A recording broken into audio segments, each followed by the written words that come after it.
I think I've probably known Greg longer than anyone in this room other than Linda, I think.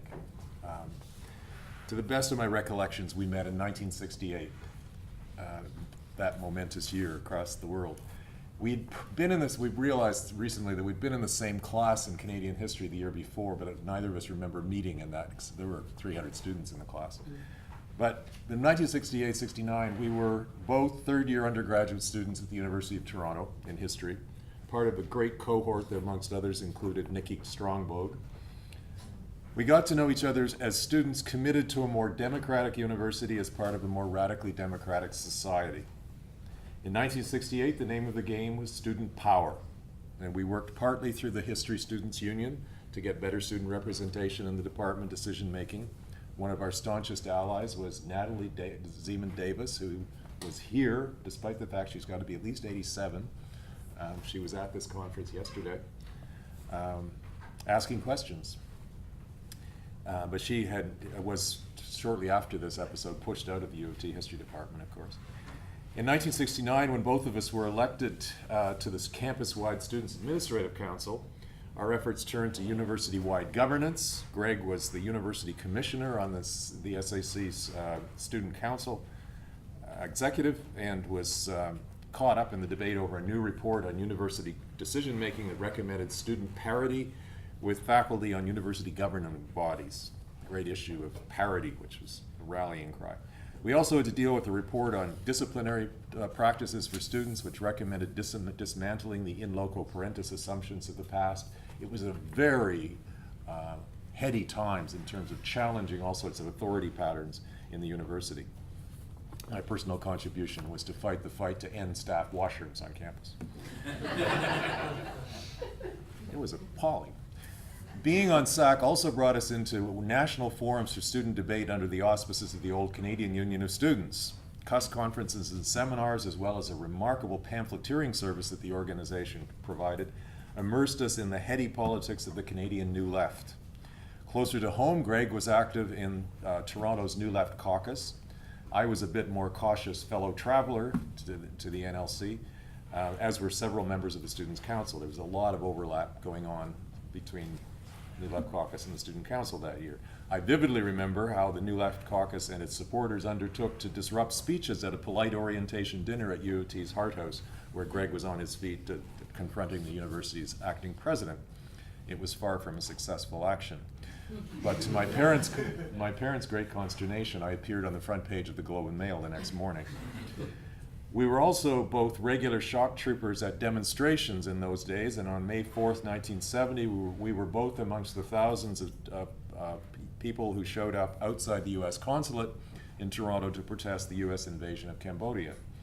As his last political act in Toronto before leaving for graduate school, Greg managed to get himself arrested with a stone in his pocket, which was intended to be used as a projectile, needless to say, and he had to spend a short spell in jail.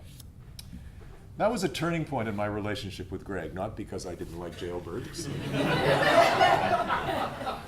but because he headed off to Rochester to begin his PhD, while I stayed on in student politics for 2 more years, did an MA in history at the University of Toronto, and then moved on to work for that august institution, the Dictionary of Canadian Biography.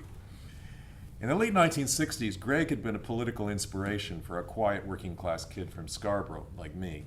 After he returned to Toronto in 1972 to carry on his dissertation work on working class Toronto, he became an intellectual inspiration. It was pretty clear to me that his New Left politics had resurfaced in his scholarly activity, his scholarly life as a graduate student, and I found that quite compelling.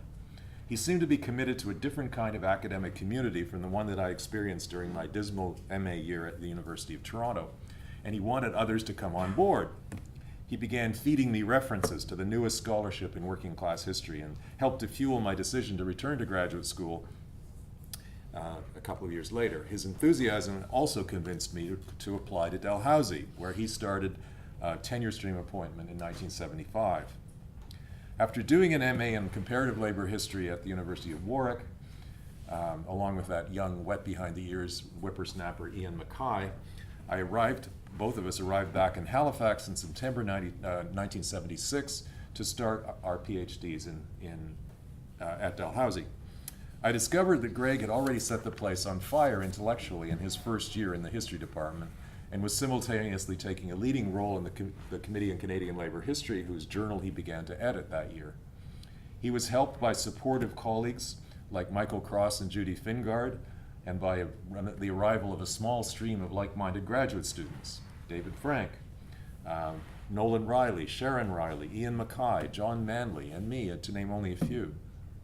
Greg was clearly operating on a deep commitment to a more democratic intellectual life within than the Academy had offered most of us in the early 1970s.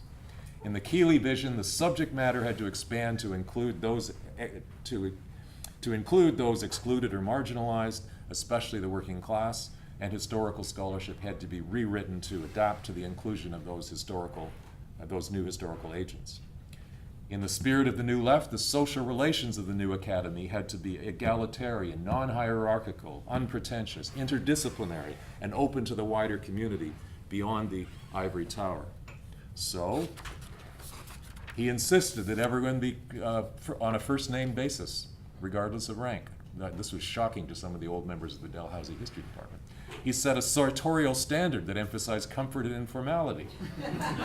Long hair, work boots, and plenty of denim. No more shirts and ties. He spearheaded the creation of a bi-weekly gathering in the department known as the North American Seminar, where graduate students and faculty presented papers or thesis chapters or whatever for rigorous discussion. We think it was every 2 weeks. It might have been every month, but it certainly was quite frequent. A seminar that actually did a lot to integrate younger, more junior members of the department into a rich, collaborative intellectual space, and which always ended convivially over beer in the graduate pub. He rallied us to participate in the more interdisciplinary political economy network, which was being established across disciplinary boundaries, but largely centered in amongst the radical Marxist political economists. In 1977, a group of us spent a memorable week, maybe even 2 weeks, renting a house in Fredericton so that we could attend sessions of that network. He joined us in the streets of Halifax along with other labor and progressive types for sundry demonstrations, including one against wage and price controls in 1976, when the Internationale was sung on the main city square of Halifax for the first time in decades. Through all of this, sorry, there's a door that's attacking me here. Through all of this, Greg had an excellent sense of what we were up against inside the academy and how hard we had to struggle for acceptance of our transgressive ideas. He insisted that our scholarship had to be rigorous and thorough, never shoddy, slipshod, or sloppy. We would win the great intellectual battles we had launched, he believed, if we produced first-rate scholarship that could meet the tests of history's standards and practices. Greg was certainly ambitious, but he was also ambitious for all of us, pushing us to present papers at conferences and review books and otherwise make ourselves known.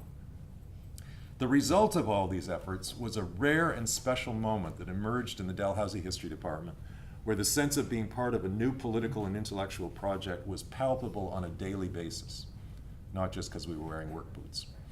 Greg had ignited something, but there were now many more of us heaping fuel on the flames. The sense of camaraderie and mutual support that we all felt was remarkable. For me as a new PhD student, all of this was formative. And since Greg had agreed to take me on as one of his first 2 doctoral students, John Manley was the other, we entered an intense period of scholarly comradeship that was rare amongst supervisors and students.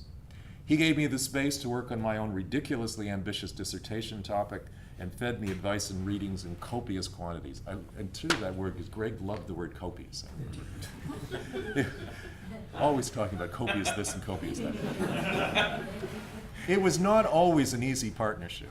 He and Linda invited my partner and me to share a house with them in our first year in Halifax, an experience that had many positive moments. It was a great house beside a beautiful lake, but also occasionally laid bare the structural realities of being supervisor and student. I remember nervously preparing for my comp's oral in one end of the house while Greg was writing questions for the exam. I was in and out of Halifax in my 5 years there as a doctoral student several times. Unlike most of my fellow students, I didn't work on an Atlantic Canadian topic, so I moved back to Ontario. In my last year, I got a one-year job to replace Greg, who had followed Linda to Memorial. In his absence, the great project seemed to flounder. And a year later, when a search was undertaken to replace him permanently, the knives came out as the disgruntled members of the department who had not appreciated what Greg had been pulled together there tried to turn the clock back. The place was never the same again. So I can look back on a decade and a half from the late 1960s to the early 1980s as the Kealey years in my life, when I learned how to be the kind of historian I am today from Greg Kealey. I still believe in the kind of democratic intellectual life that he was committed to back then, and equally still demand of others the rigorous Kealey-style scholarship that can reshape our understanding of the past in radically new ways. Indeed, the doorstopper of a book that's just appeared with my name on it dates back in part to that period of my own intellectual formation. For all that, Greg, I am deeply grateful.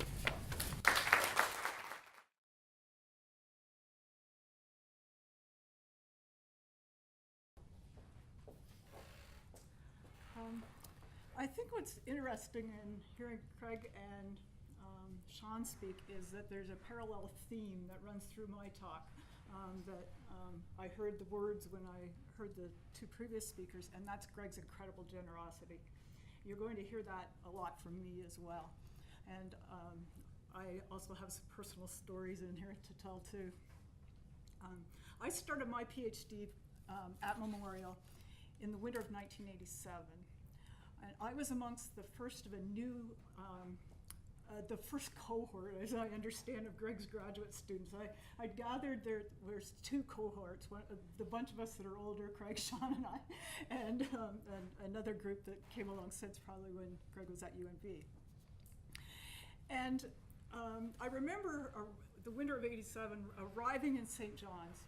I'm coming in the plane, and I'm trying to look out and see St. John's. And I'm rubbing the window going, what's with it? There's no view. And I got out and realized I had landed in a raging snowstorm. It was just incredible. The snow was up to my knees. And so I immediately was wondering what I'd gotten myself into. But then I talked more with Greg, and I really was taken up with his generosity. And it wasn't only Greg's generosity, it was the generosity of the whole Kealey family. Linda, Greg, and Caitlin really took me in, and there are many occasions that I had meals there, and I suspect this happened with other Kealey graduate students. And they provided really wonderful parties. The dancing was great. Greg's generosity goes further in that he invited me to play basketball on Sunday morning with him. And I recall this being, we were highly skilled. I recall this being great fun, but most weeks I came home battered and bruised somewhere. It was really quite amazing. In taking me on as a PhD student, Greg actually took a kind of a risk in terms of the way the academic world works. I have 2 degrees in phys ed and only a minor in history when I started out. So Greg, again, in his generosity, spent his own time helping me catch up, so to speak. He spent his time helping me catch up in the readings in Canadian social history, and I really at that time became engaged with labor and working class history from a comparative international perspective. Greg also helped me wade through the various Marxist theories, which I can recall trying to figure out. So he was generous with his time. He spent many hours in his office explaining all these things to me. And he was incredibly generous with his books. As Sean mentioned, and I can recall as well, there wasn't a time when we didn't leave his office without a stack of books to read. He was really generous with his books. But I have another thing I remember about Greg. I was truly amazed by how he remembered not only article titles, he remembered the issues of the journals as well. It was just a horrendous memory. And I think of it now when I can't remember what I read last week. I want to tie a little bit of my own, the ideas I took away from graduate school in developing my own work and how Greg influenced that. as a PhD student, I really became interested in studying the idea of the totality of the working class experience, which was talked about by Brian, Greg, David Frank, Russell Hahn, and others. That idea was coming out in the late 80s. And this notion of studying the totality of the working class experience, which included workers' culture and social relations, not only in the workplace, but beyond. And so when this was so rich for me to understand the working class as having just more than these workplace actions and political campaigns. And so he taught me the nuances of the way power worked.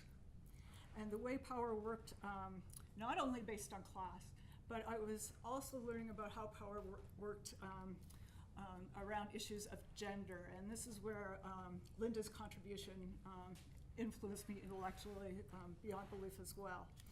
And so these ideas influenced my work. And more so, Greg suggested my dissertation topic. He suggested that I work on the 19th century Toronto printers.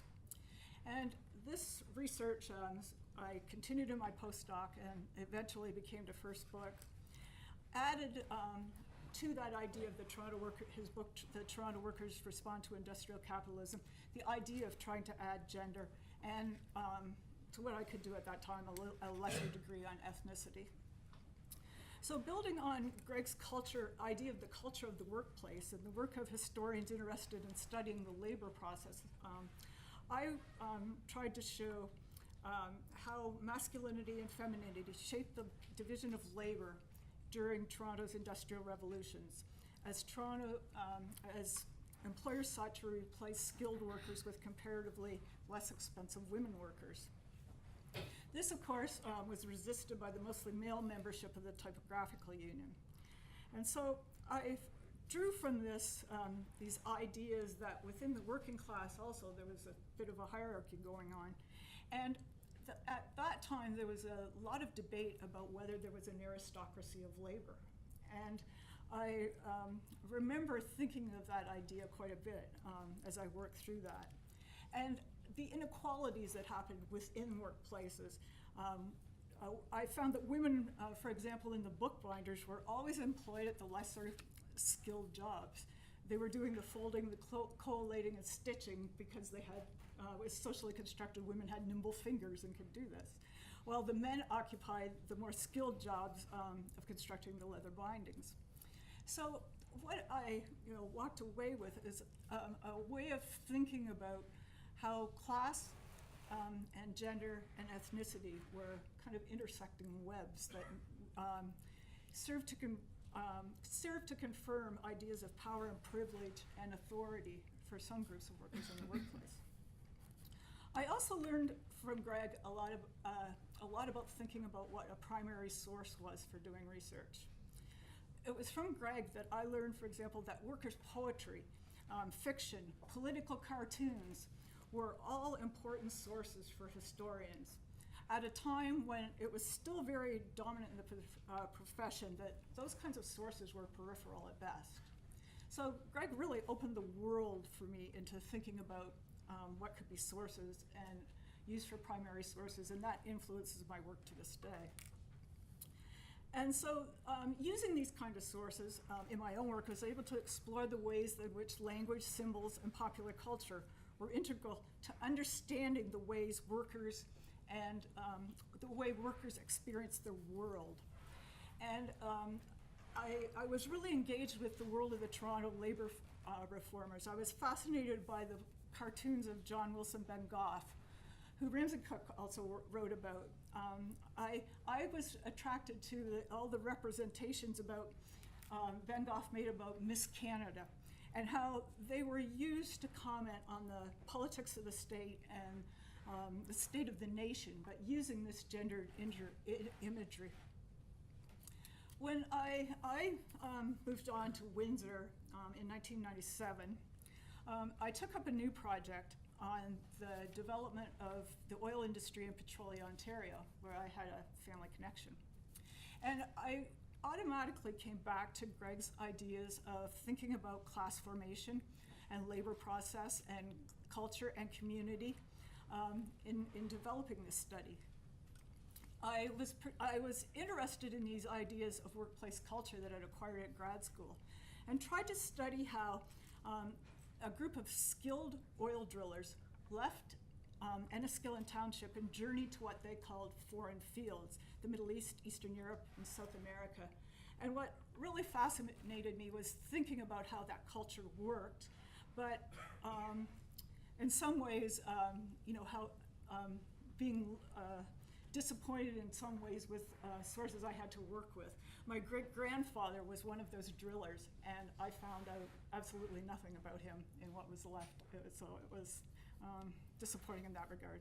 But what was interesting and tied to my notions of thinking about gender and class was that because men from petroleum went overseas to drill, for large periods of time, periods like 5 or 6 years, women were the heads of household, and women took care of things in the community.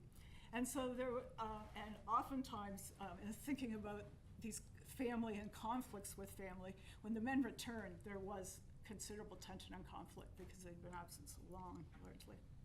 So to put this together, the ideas of class culture and working class family and community that I learned in graduate school from Greg informed this project as I explored the community, the transformation of the community of Petrolia from a disreputable, rough shanty town into their ideal of a respectable, orderly, civilized Victorian town.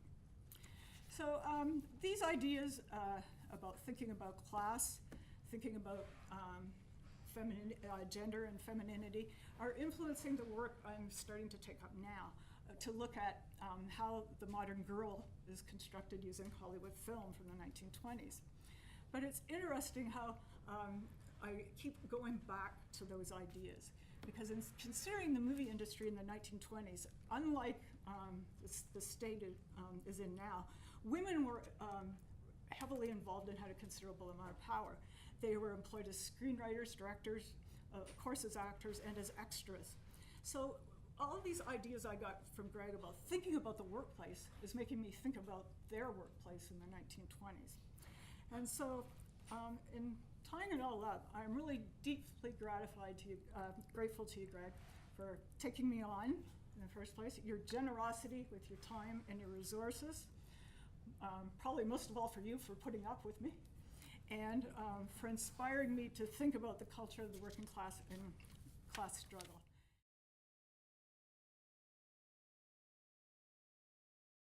So I brought a prop, both because, as my students will tell you, I like to wave books at people, and also because Greg would like me to let you know that this book is also still available for sale. Of Claire Pentland in Workers in Canadian History, Greg writes, "After any intellectual's death, the scholarly autopsy of a life's work is a discomforting experience for us all. Thank you, Kirk. In the present context, I might note how much more discomforting when the intellectual is actually sitting over there. In the same volume, he writes of Eugene Forzy's History of Trade Unions in Canada, "This is not a book to read cover to cover." I would not extend the same judgment to workers, though in truth before recently it was in partial and piecemeal fashion that I dug into the collection. As a grad student, I read what bits I felt I needed to know to get by, or to fake it. And as a teacher, I've rated its pages for lecture notes. Strike data, the 1919 labor revolt on state policies towards labor. I've assigned its chapter on Toronto printers, and the one by Kealey and Palmer on the Knights of Labor. My students required considerable hand-holding to master these readings. Kealey tends to assume an educated reader who knows that the double shuffle was not a peculiar 19th century dance. But I returned to this book in preparation for today because of its range. Its essays cover the better parts of 2 centuries of Canadian history, with subject matter ranging from 1840s election riots, the Communist Party of Canada's 1956 moment, to a synoptic essay on the structure of the Canadian economy and working class history. And the book has intellectual range as well. The essay on Orangeman and the Corporation is Kealey at his most Thompsonian, introducing me to wonderfully named people such as Ogle Gowan and Old Square Toes Metcalf, but describing also how an emerging bourgeois hegemony ultimately fractured the customary relationship between the patrician family compact and the plebeian riotous orange crowd. Here are documented the connections between the politics of parliaments and the politics of the street in an era of social change. Ethnicity and religion do not stand outside class, Kealey writes, but class cannot be found through the search for it as a determined sociological structure. Instead, class is to be discovered as a relationship and effective struggles, constantly in motion. On Toronto printers, more influenced by Braverman and Montgomery, Kealey studies the labor process, showing how skilled printers, through their organization and resistance, could incorporate new technologies and maintain considerable power and control over their own labor throughout the 19th century. And then in the material produced for the Historical Atlas of Canada, with the painstaking gathered data on strikes between 1891 and 1951, we see Kealey in an analyste mode. Or I should say Kealey and Cruikshank, and I will briefly pause to acknowledge the Kealey research assistants, thanked in the notes of this book. Doug Cruikshank in particular seems to have performed outstanding service. My own record as Kealey's RA is much less exemplary. In these years, Greg was somewhat preoccupied with his administrative gigs, and so my job chiefly was to fetch stacks of books from the library and photocopy the sections of them that Kealey selected. And this led to some quite interesting reading at the photocopier. Communism, anti-communism, labor on three continents, the sociology of Charles Tilley, anything by or about British Marxists, security and intelligence anywhere, and then a whole bunch of stuff about running a university that I did not look at all.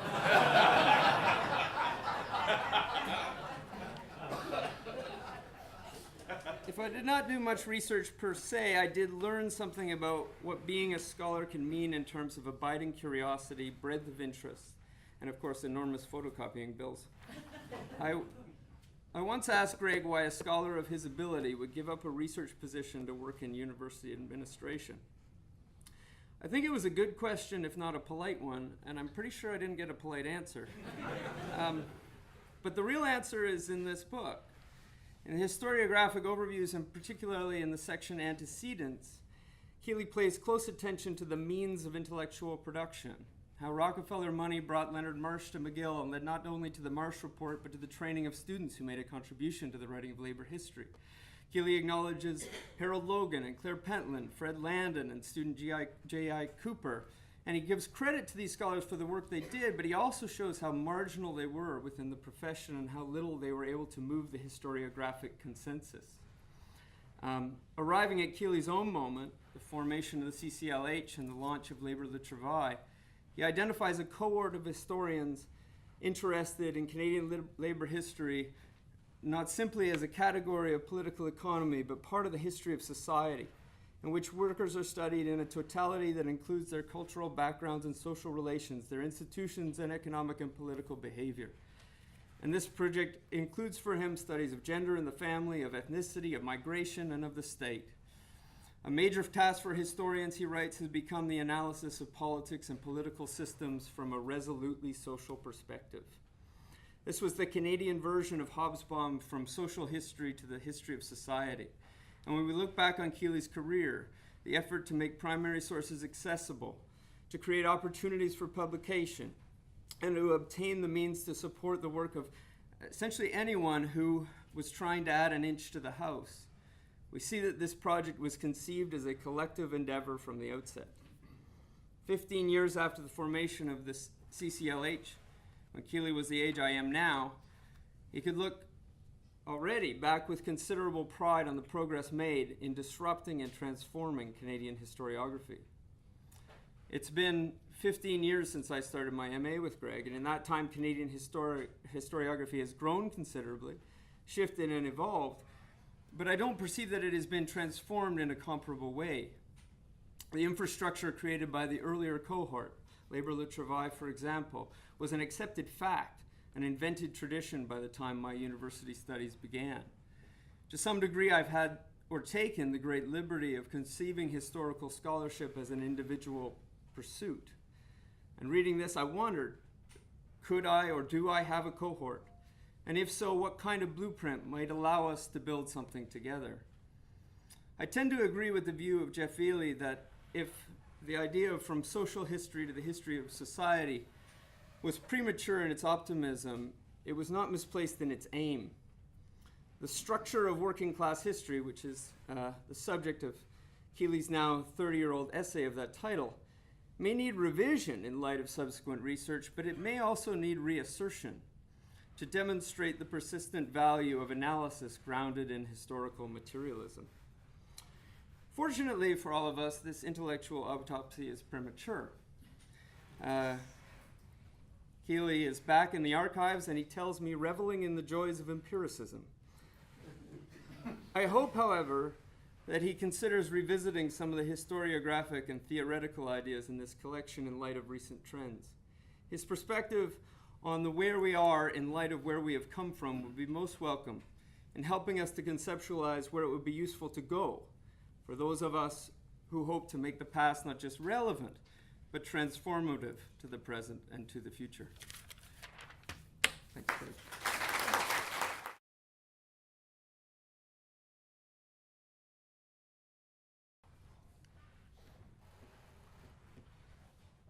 It's hard to imagine 16 years ago, the first time I met Greg Kealey.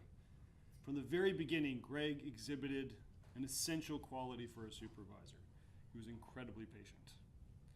I remember showing up at his office for the very first time in St. John's. I actually brought an agenda for our meeting. It was literally a piece of paper with the time and the date, a list of points for us to discuss. And I just learned to use how Carl WordPerfect, so I put a little picture of a Canadian flag on the bottom. You should have seen the look on his face. I don't think a grad student ever brought an agenda to your meeting to meet with you before. Nor since. There you go. I remember Greg telling me that a PhD thesis should be roughly 300 pages long, but he failed to specify that he meant 300 double-spaced pages. So my first chapter of my dissertation was 50 single-spaced pages, which he politely returned to me and didn't read it and told me to reduce it a little bit. Looking back, I can't believe some of the incredibly inane and foolish things that I said. I remember being an incredibly nervous 23-year-old first-year PhD student. I think I asked you if you were a postmodernist, and you, the look on your face, you didn't blink or nothing. You were great. You didn't laugh at me. Now I look back at it, oh my God. Greg, you must have written at least 50 reference letters for me over the years. Never complained. And I loved it listening to our session with Brian Palmer talking about how Brian did those really long emails. Well, with Greg, I learned how to write the shortest email possible. You have to send me these emails that were okay, G.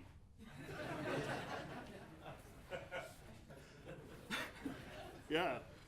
I also often recall how the Library and Archives Canada had promised me in 1999 access to the newly received Canadian Civil Liberties Association papers. This was critical. I'd made the organization a central pillar of my dissertation, but 3 years later, they'd still refused me access. So in desperation, I contacted my supervisor, Greg, and somehow to this day I don't know what you did, but I got access the following week. After 3 years, it was amazing. It saved my disc right there. They just didn't want any more phones. I was trying to be more polite lead up to that. But seriously though, Greg had a very profound influence on my scholarship. Historians rarely specialize in the study of social movements or human rights, and so I sought out a labor historian. Greg and I debated Fordism and social unionism. I was convinced initially that the labor movement had ceded its role as a force for progressive social change by the 1970s. But Greg pushed me to better understand the complexities of the labor movement and its role in addressing issues like gender inequality and racism. We debated the relationship between trade unions and social movement organizations. He also helped me to appreciate the essential role that the labor movement played in the creation of the early human rights legislation.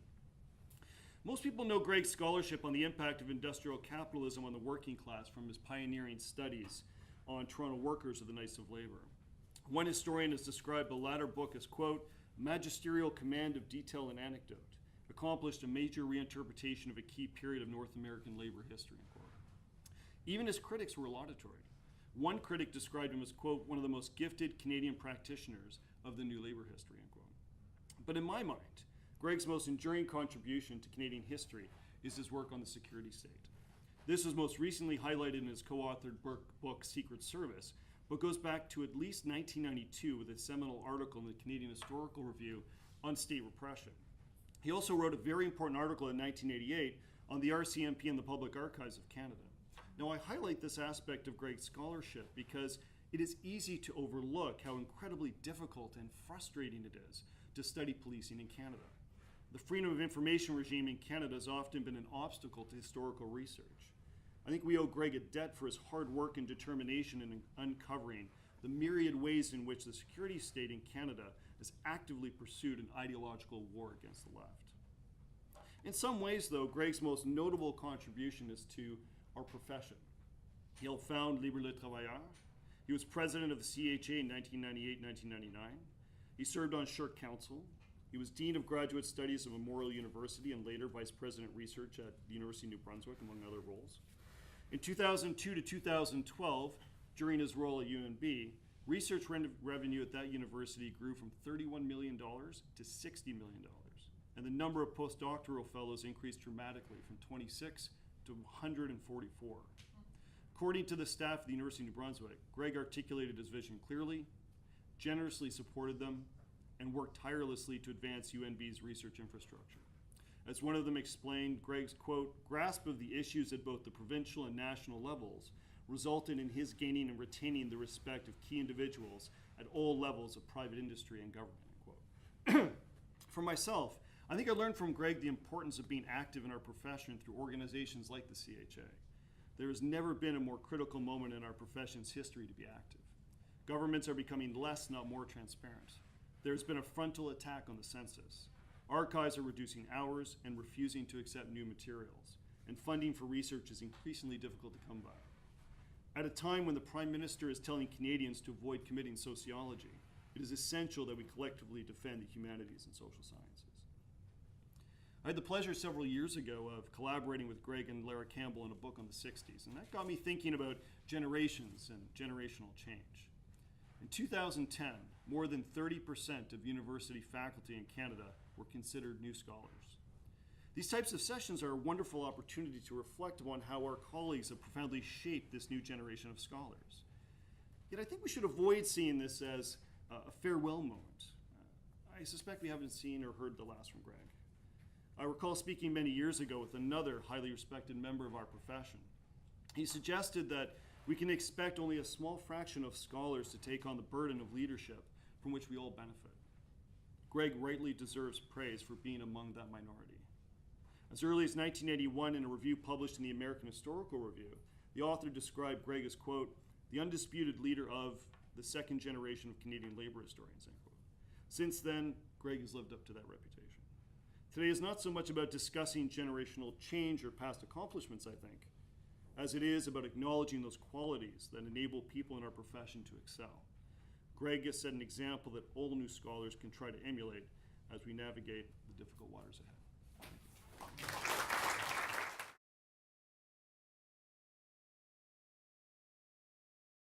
There was no ill reflection on Greg's leadership. It reflected the job market and also a decision to remain rooted on the West Coast and also to stand for public office. So there was a valuable linkage that I'm currently pursuing with the UVic law faculty, but I do self-identify as a historian.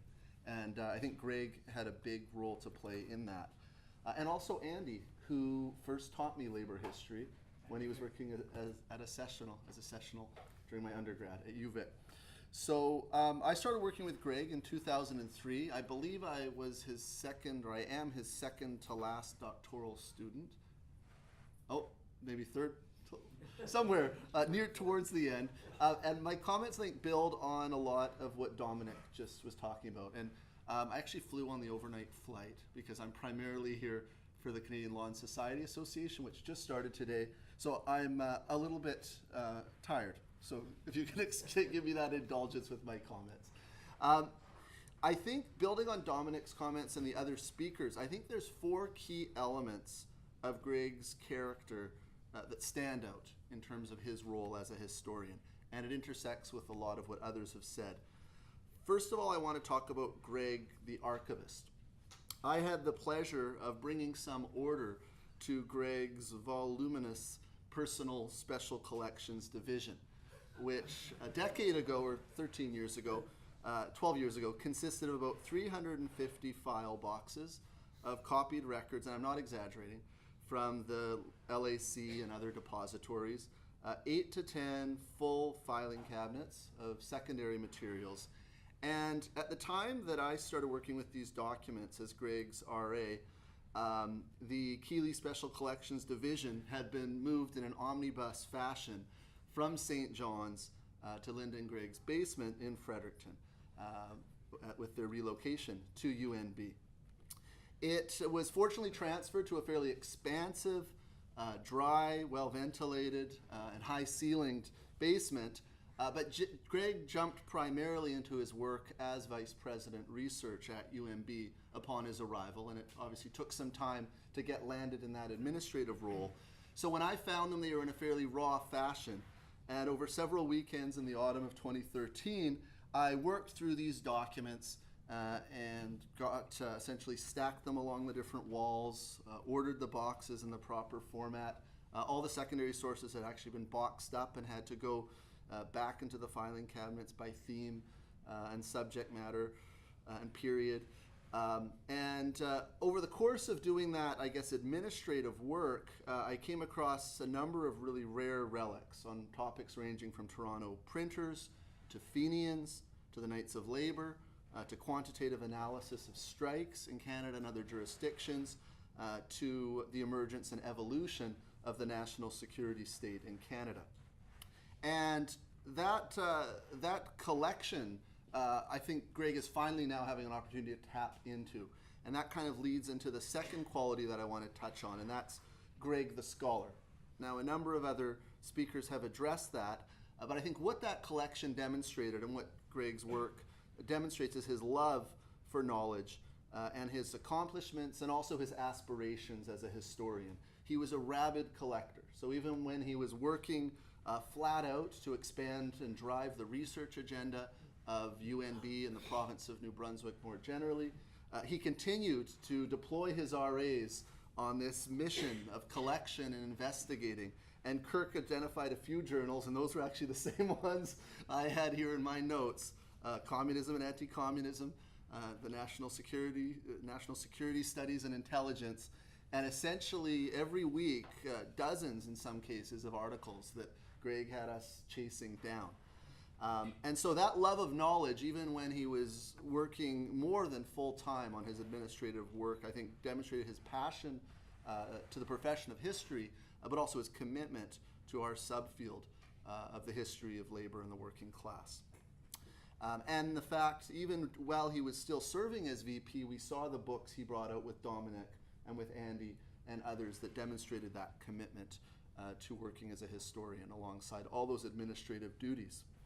And I think in his role as a supervisor of graduate studies, that passion as a scholar really came through. Before I had even landed in Fredericton, Greg had given me my first task. Even before I'd even entered the program, I spent the summer of 2003 working my way through Perry Anderson's book, The British Marxist Historians, to give a fairly expansive introduction to the tradition within which Greg had located himself, and I think which he hoped that I would locate myself as well.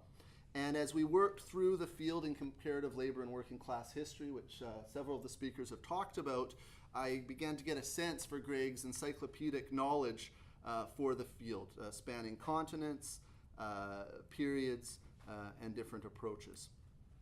So to move, though, into the third quality, and this I think many have talked about, Greg the leader. And I was immediately exposed upon landing in Fredericton and working as his RA and seeing firsthand how central a role Greg played in the field of labor and working class history in Canada. And he was a leader in at least 4 capacities: academically, editorially, organizationally, and socially.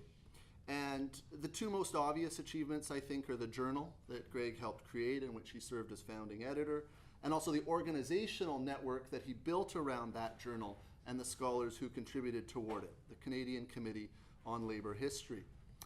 And just in that 1 year that I worked as Greg's RA, the volume of manuscripts and projects and initiatives and ideas and inquiries that were coming across his desk, and that through his secretary, Renee, were getting funneled to me for follow-up and action and implementation, it just demonstrated how he really was at the nexus of our field. Greg and I continue to serve together on the executive of the CCLH. He is treasurer, me as secretary.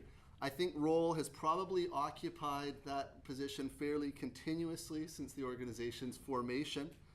And I think this reflects Greg's ongoing commitment to the organization of historians who look at the working class in Canada and beyond.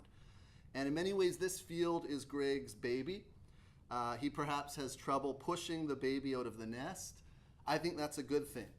And there are now many of us who are here to take on the burden and the joy of this work, but I think it's excellent that Greg continues to serve the organization in the field that he has been so influential in forming and sustaining.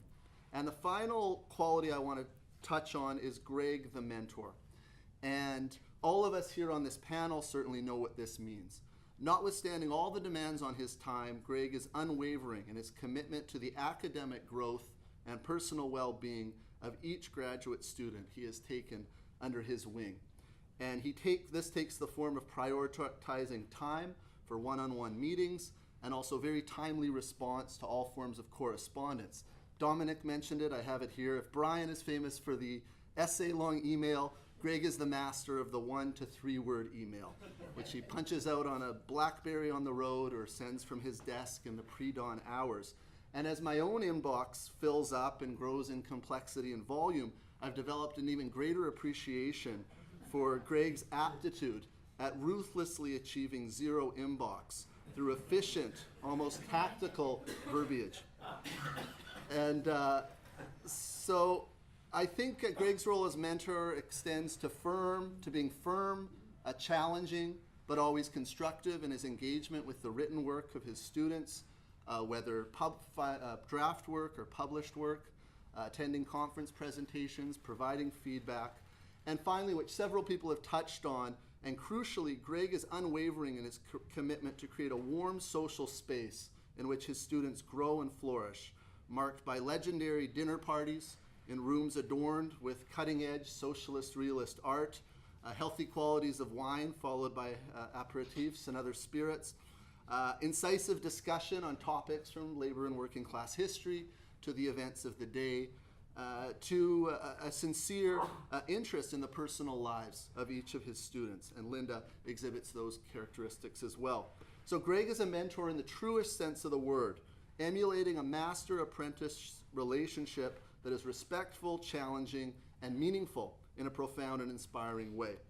So I believe that this is Greg's most powerful example and legacy, showing a generation of critical scholars and those generations that we will help to shape what it means to be a teacher, a mentor, a colleague, a comrade, and a friend, and also demonstrating how we can build an intergenerational model of scholarship and community to contribute to a world of our dreams.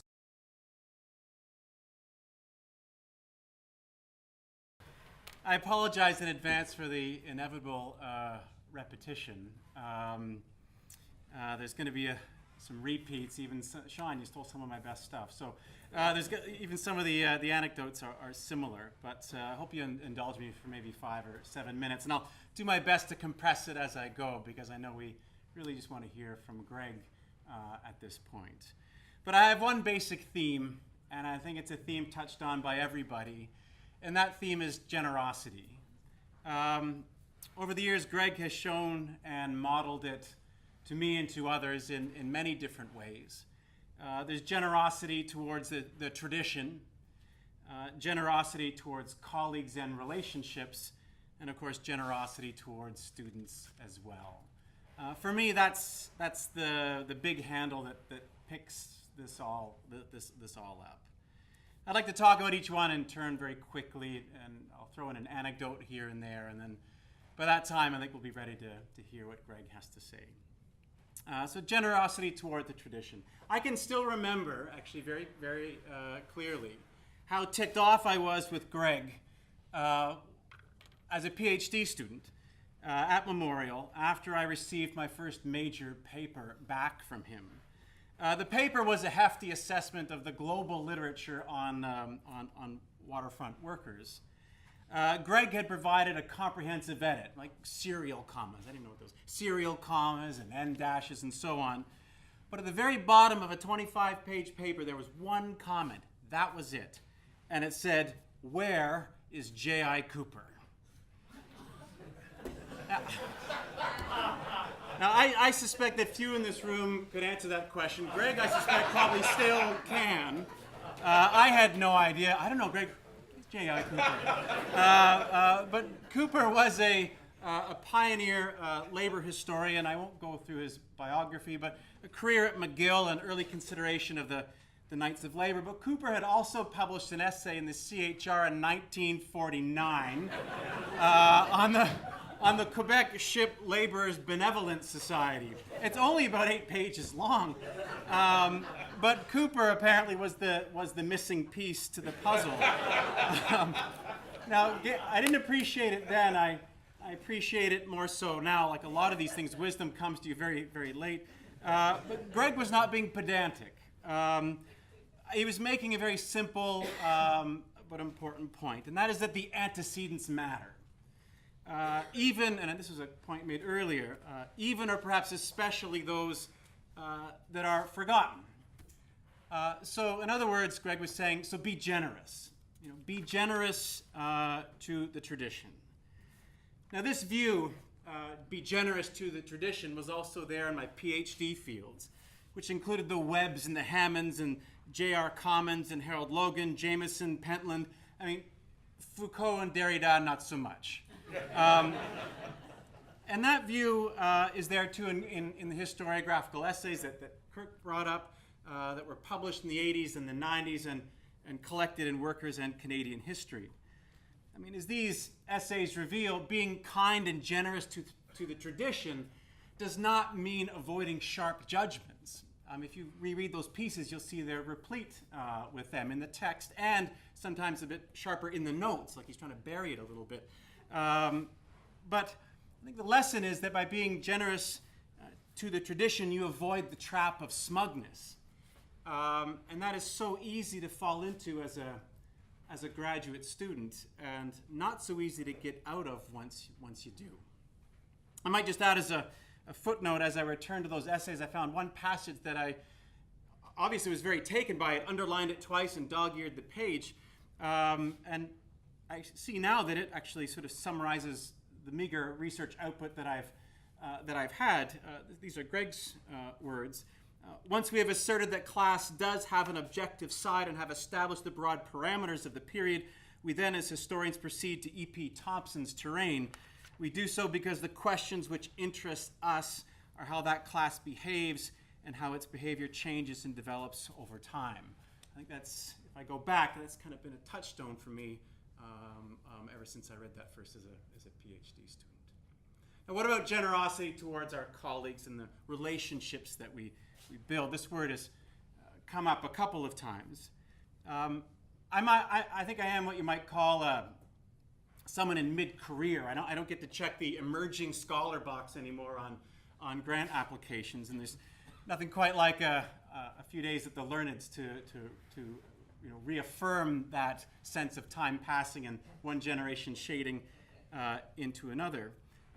Over this time period, I've interacted with lots of individuals who have also interacted with Greg, whether it be at DAL, a Memorial, or UNB, or various government bodies or professional organizations. I think it's a fair sample size to judge by. I mean, Greg's CV was the first one I ever saw that came with a table of contents. And almost to a person, those individuals have described Greg as collegial. Now, collegiality, I've come to appreciate, is also a form of generosity.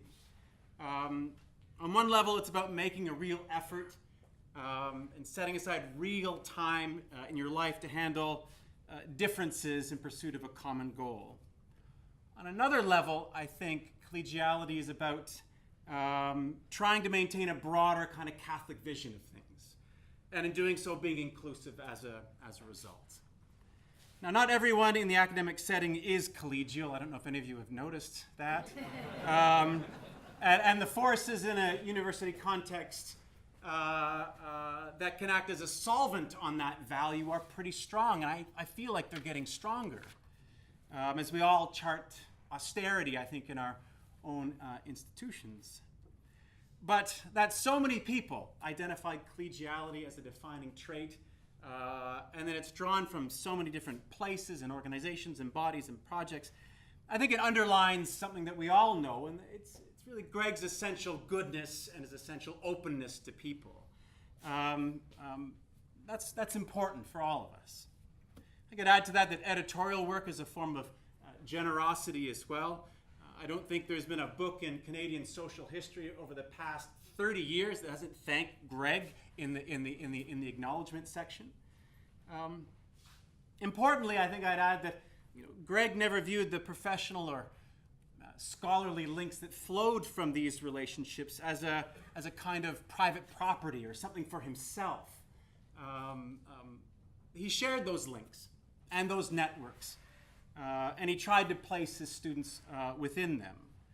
And in doing so, and this is really the theme of Sean's comments, he opened up possibilities to students to advance and to learn and to be exposed to new influences. And that's really important when you're new.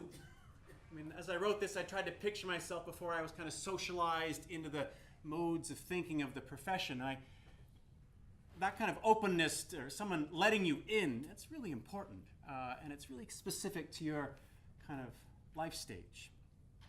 Just on that theme of collegiality and relationships, I recall a time many years ago when Greg invited David Montgomery to Memorial to give a talk. After David gave his talk, there was a party back at Greg and Linda's place on Freshwater Road. For reasons I can't reconstruct, I was staying at their house too. That happened several times when I was at Memorial. I have a strong memory of senior undergraduates and MA students, PhDs, and postdocs all arrayed around the kitchen table as David told story after story, and Greg was sort of prompting him with little cues, another glass of wine, let's keep this going. I don't recall many members of the Department of History there, which may undercut the point I made just a second ago. But I do remember it being just a real kind of engaging, and when you're still new, it's just so alluring and impressive. Stronger still is my memory of how that night ultimately ended. The last I heard from Greg, he was saying, "I think I have Navajo Rug on vinyl," and that was the last that we saw of him.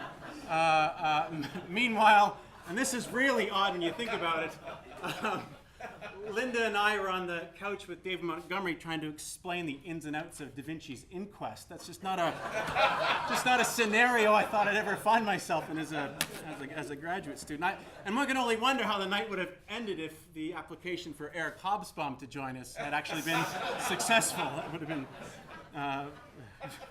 it's true. I'm crushing your head. Finally, generosity and students, and I won't go over some of the ground that's already been spoken about, but let me just cut to one idea. For me, that generosity came in the form of opportunities to work as a researcher, an editorial assistant, and a co-author. I was part of the team that put together Secret Service, and I still remember Greg saying to me, "Look, you're my research assistant, but as soon as you start to write something, then you're a co-author." Like that's the line. So once you start to form paragraphs and pages, and then you're in a new category. He was very clear and explicit about that. I think others had similar experiences, and those experiences played no small part in helping many of us to secure full-time employment in the field, which was no small thing in the 90s and the 2000s when the very idea of an academic job market was fast becoming a bit of a bit of an oxymoron. Other examples of Greg's generosity towards his students come to mind. I think of the old Labour Le Travail offices, which were really a lending library. Floor to ceiling of journals before they were digitized, and we all sort of pillaged those collections. Of course, everyone's already spoke about Greg's personal collection in his office and in his home. I don't know if that was official policy, but we often raided those collections as well. I still have your copy of the Black Jacobins. I'll get that back to you as soon as I can. Greg replaced my eyeglasses twice when I was a student. Once because his dog, for reasons I don't understand, chewed them beyond recognition. And the other one, back to Chris Burr's reference to basketball, Greg once fouled me so hard he split them in half. The sad thing was Greg and I were on the same team. It's really, like, here comes Kealey. Holy Jesus Christ. It's okay, Greg, take the hoop, I'll take the block, whatever. Sorry, it's been a long day. I've also come, this is my last anecdote, I also have come to appreciate that I'm part of a small subculture of students who have house sat for Greg and Linda over the years. And there's actually an interesting oral tradition that's built up around that phenomenon. For a graduate student, that's generosity that comes with many, many perks. In St. John's, it meant your choice of a red or blue Toyota Tercel. It also meant a wine cellar. And I can still remember one of my graduate student colleagues, after we discovered this subterranean paradise, looking at me and saying, "Come on, by, it's time to dream of what might be." I was Rick Rennie. Yeah. I have to admit, it was a strange experience for me to meet a former student of Greg's from UNB, part of a later cohort of students who himself told a couple stories that were in fact based on my experience in St. John's 15 years ago. The details were a little off, but the template was exactly right. There was fun in peeking behind the curtain. They have a full run of labor in the bathroom. What is with all these small shampoo bottles? Do you think they sleep in separate beds? I don't really know.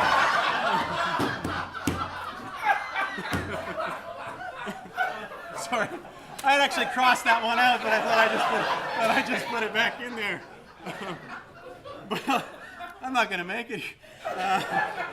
But also the fun of peeking behind the curtain, but also you appreciate the basic trust and the generosity that goes with the house-sitting offer to begin with. You don't just do that for anybody. So to conclude, Greg's generosity, I think you'll agree, and I think you all probably have your own stories, came in many forms, and it still does. Generosity toward the tradition, towards colleagues and relationships, and toward his many students as well. It's a commitment that shaped the lives of many of us in a scholarly sense, perhaps more importantly, both personally and professionally as well.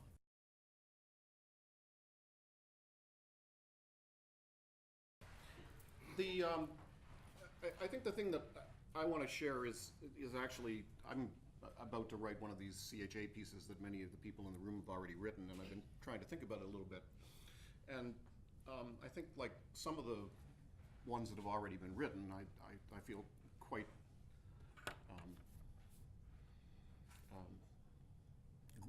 graced. I never envisioned the career that I've had. And I think some of the most moving things that some of you said was that I helped you realize you could do it. Many of you with working class backgrounds like my own. And I'll be ever lastingly grateful to Jill Kirk Conway, who was the first one to say to me, you should go to graduate school. I didn't even know what graduate school was.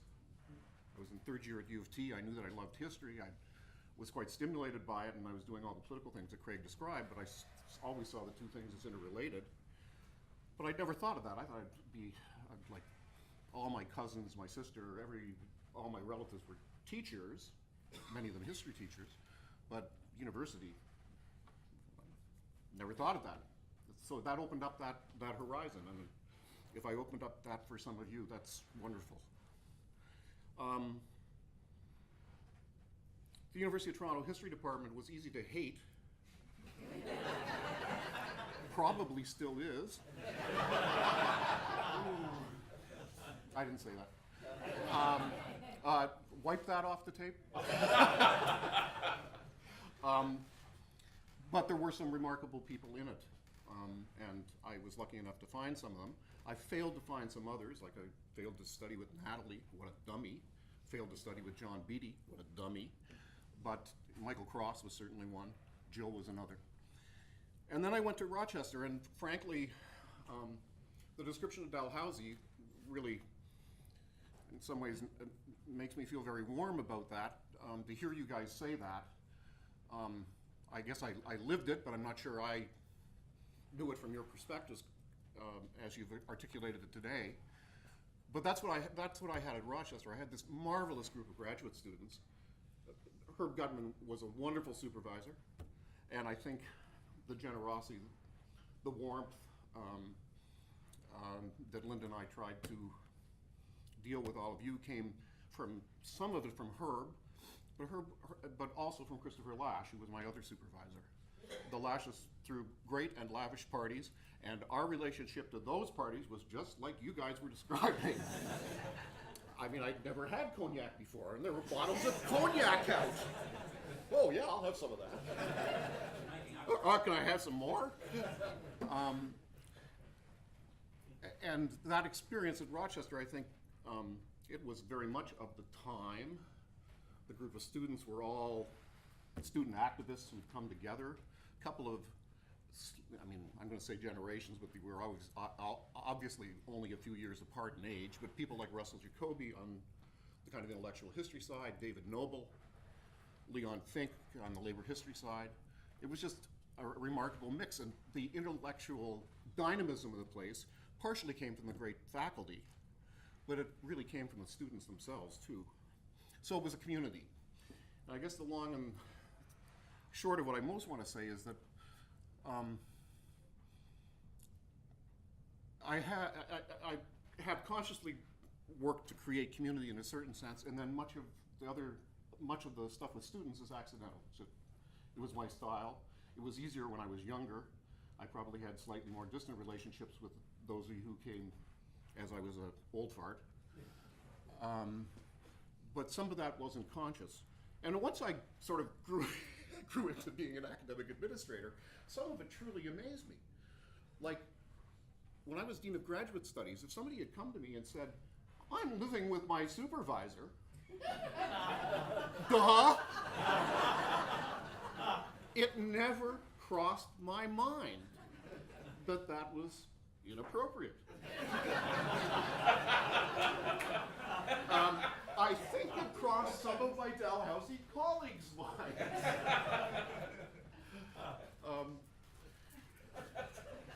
And this thing about house sitting, there was babysitting in it as well. You were all kind enough not to say that she came with the car. Maybe buy your cigarettes. Well, she probably showed you the wine cellar. Gave me the keys.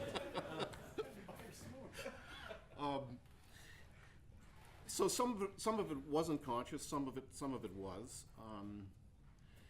The other thing, I mean, the intellectual climate. I mean, Herb was better known in the States, David, I think, than probably he was in Canada, and most of those Dalhousie historians probably still never have heard of him.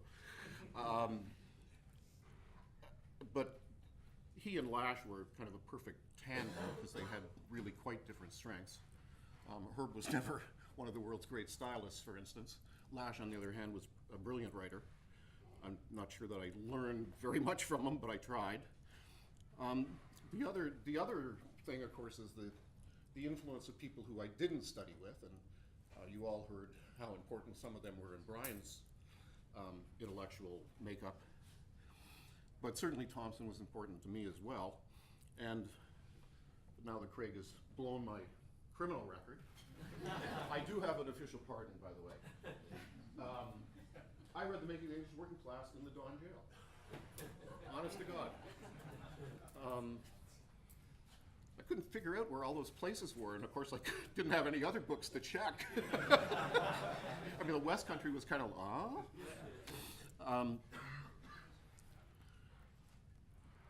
but the collectivity, I remember Michael Cross saying to me once that he marveled at how isolated he had always felt. And if you think of his early work, how good that early work is, but how out of step it was with the rest of Canadian historiography, as opposed to what he saw as the group of people that had emerged in the 70s. And I think that really was important for all of us. It gave us support. The other thing that needs to be emphasized is that it was we may not have tried to impose our politics, but it was a political project. The fights with some of which probably, in retrospect, Brian and I probably disagree about this, but I mean the fights for sort of intellectual control of the journal were probably fiercer than they needed to have been. Those guys would have left the field anyway. I don't think they were interested. The workers were not what they were really interested in at the end of the day. But it was a political project, and I guess going back to some of the comments that were made in the previous section, one of the things that worries me is what's the political project now? How are we going forward? I mean, the journal is still very prosperous, the committee is still vibrant, but I'm not sure that it has the same consensual political sense that it probably had at its origins, or was struggled over at its origins. Sean has kindly stepped in as Greg, Brian, Sean, but he keeps making it clear this may be a 3-year deal or not, depending on how things work out. And he's just taken on a serious administrative position himself, as you heard earlier. So it's, I think it's important that we collectively, those of you who identify with all of this, be thinking about succession and younger people starting to provide the dynamism which, God knows I'm still dynamic, but not really, actually. So that's a concern. What else did I want to say?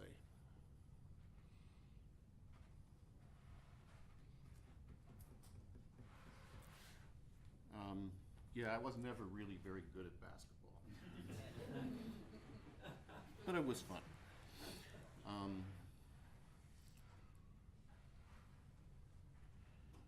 Yeah, and the other thing, I guess, is, Sean, if I'd known I was such a good undergraduate teacher, maybe I would have done more of it. But I guess as a closing comment, I was very moved by your kind remarks and delighted that your careers. Most of you have already had remarkable careers, and those of you who are younger, I think, have remarkable careers ahead of you. I didn't place everybody. There's a few still. Ben, we got to get you an academic job. And there are a few others as well. But I think what was really nice about this, and Bob, I think you captured it very well. This is my proudest achievement. You are.